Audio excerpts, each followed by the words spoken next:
Good morning. Today I talking about you theories of punishment. आज हम लोग बात करने वाले हैं पनिशमेंट की थ्योरी के बारे में या दंडों के सिद्धांत के बारे में। जैसा कि कल हम लोगों ने देखा था कि पनिशमेंट क्या होती है, तो पनिशमेंट जो है वो किसी व्यक्ति द्वारा किया गया कोई ऐसा कार्य या ऐसा कृत्य जो समाज विरोधी है, समाज जिसे एक्सेप्ट नहीं करता है, कानून जिसे एक्सेप्ट नहीं करता है, के बदले दिया गया कोई भी शारीरिक या मानसिक रूप से जो दंड होता है वो क्या होता है, पनिशमेंट होती है। तो आज हम लोग बात करने वाले हैं पनिशमेंट की थ्योरीज के बारे में, दंडों के सिद्धांत के बारे में।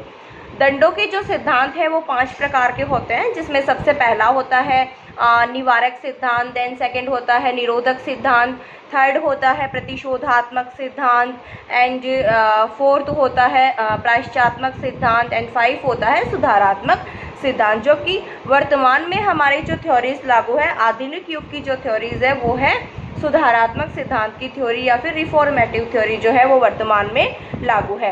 अब हम step by step in theories को जानने की कोशिश करते हैं। तो सबसे पहले हम देखते हैं कि निवारक सिद्धांत या डिटेरेंट थ्योरीज क्या होती है।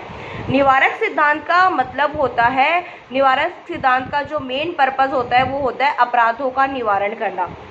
निवारक सिद्धांत के अंतर्गत अपराधी को इस प्रकार से दंडित किया जाता था कि केवल अपराधी ही नहीं बल्कि समाज के जो अन्य व्यक्ति हैं वो भी अपराध करने से भय खाते थे। जैसे सरेआम उन्हें जला दिया जाता था, सरेआम उन्हें कोहड़े मारे जाते थे, या फिर सरेआम फांसी की सजा दी जाती थी। तो इस तरह की व्यवस्था जो है वो निवारक सिद्धांत के अंतर्गत की गई थी। यह जो सिद्धांत है यह भय के मनोविज्ञान पर आधारित है। मतलब इस सिद्धांत में जो एक्यूज होता था, जो अभियुक्त होता था, उसे इस प्रकार से दंडित किया जाता था कि केवल भविष्य में अभियुक्त ही अपराध नहीं करता था बल्कि उसके साथ साथ जो अन्य व्यक्ति है, समाज के जो अन्य लोग हैं, वो भी अपराध करने से पहले 100 बार सोचते थे कि ये किया जाए या ना किया जाए। एंड हम देखेंगे कि जो निवारक सिद्धांत होता है, जो डिटेरेंट थ्योरी होती है, यह डेथ पेनल्टी को भी सपोर्ट करता है, यह मृत्यु दंड को भी यह सपोर्ट करता है। मृत्यु दंड की व्यवस्था भी इस थ्योरी के अंतर्गत की गई है। सेकंड हम देखेंगे कि निरोधक सिद्धांत। निरोधक सिद्धांत का मतलब होता है अपराध को समाप्त करना। इसमें क्या होता है कि जो अपराधी अगर एक बार अपराध कर लेता था तो उसे दोबारा अपराध करने के लिए खुला नहीं छोड़ा जाता था, उसे समाज से अलग कर दिया जाता था, जिसमें जो अन्य अपराधी है वो अपराध नहीं करते थे, अपराध करने से वो भय खाते थे। थर्ड हम देखेंगे प्रतिशोधात्मक सिद्धांत, जिसे रिट्रीब्यूटिव थ्योरी भी कहा जाता है। रिट्रीब्यूटिव थ्योरी के क्रिटिसिज्म की अगर बात की जाए तो यह बहुत ही बर्बर एवं असभ्य सिद्धांत माना जाता है, क्योंकि इसमें अपराध के पीछे का कारण जाने बिना, उसकी परिस्थिति जाने बिना, उसका इंटेंशन जाने बिना ही सजा दे दी जाती है, जिससे क्या होता है कि कई बार गलत व्यक्ति को सजा मिल जाती है, जो बेगुनाह व्यक्ति होता है उसे सजा मिल जाती है। तो यह बहुत ही बर्बर एवं असभ्य सिद्धांत है।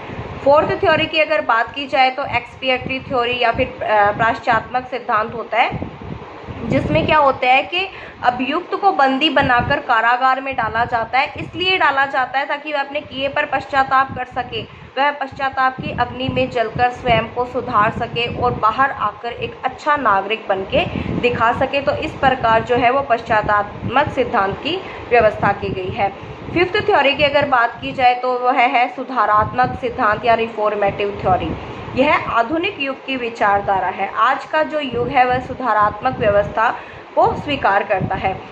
इसके अनुसार यह बोला गया कि कोई भी व्यक्ति जन्मजात अपराधी नहीं होता है, उस व्यक्ति की परिस्थिति ऐसी हो जाती है, उस व्यक्ति का वातावरण ऐसा हो जाता है, उसकी सामाजिक या जो मानसिक स्थिति बोल दो या सामाजिक स्थिति बोल दो या आर्थिक स्थिति ऐसी हो जाती है कि वह व्यक्ति अपराध करने पे मजबूर हो जाता है। इस थ्योरी के अकॉर्डिंग अपराधी को एक मानसिक ग्रस्त से पीड़ित व्यक्ति मानकर उसका उपचार किया जाता है, ना कि उसे सजा दी जाती है। और यह सिद्धांत जो है वो यही बात को स्वीकार करता है कि हमें अपराध को समाप्त करना है, अपराधी को समाप्त नहीं करना है। और यही कारण है कि आज जेलों में जो सुधार गृह बनाए गए हैं या फिर फिर काम के बदले वेतन दिया जाता है, या फिर देखा जाए तो अगर कोई किसी के हेल्थ इशू हो जाता है तो उसके उपचार की व्यवस्था की गई है।